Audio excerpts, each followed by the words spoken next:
Humility can feel abstract until we see it lived out in daily leadership.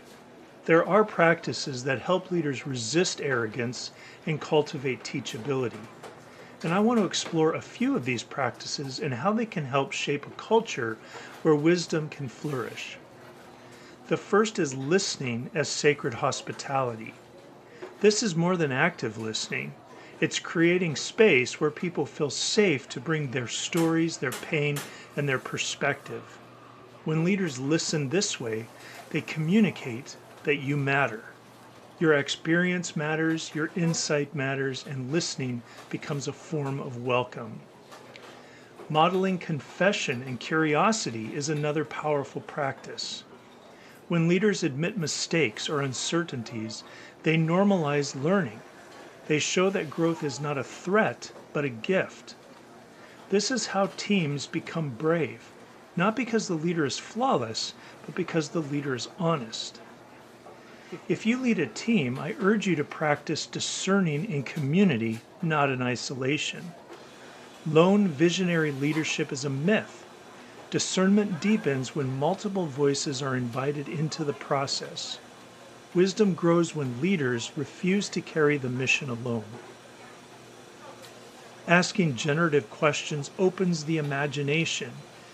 Instead of asking only strategic questions like, "What's the plan?" leaders ask deeper ones. Where is God already at work? What are we being invited to release? These questions shift the team from control to curiosity. Humble leaders embrace the margins as sites of revelation. Wisdom often comes from those outside dominant systems, people whose perspectives disrupt our assumptions and expand our understanding. Holding plans lightly but purpose firmly keeps leaders grounded. It allows for adaptation without losing direction. Adaptive leadership thrives on responsiveness, not rigidity.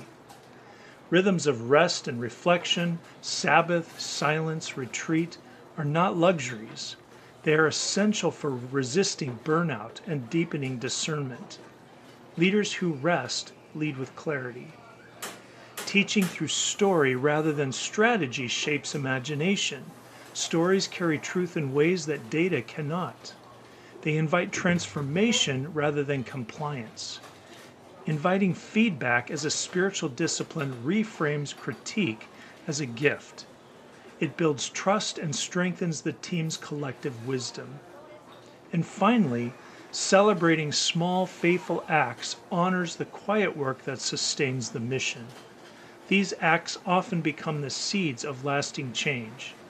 Humility is not a posture we adopt once. It's a rhythm we practice daily. And these practices help leaders grow in wisdom, not alone, but together.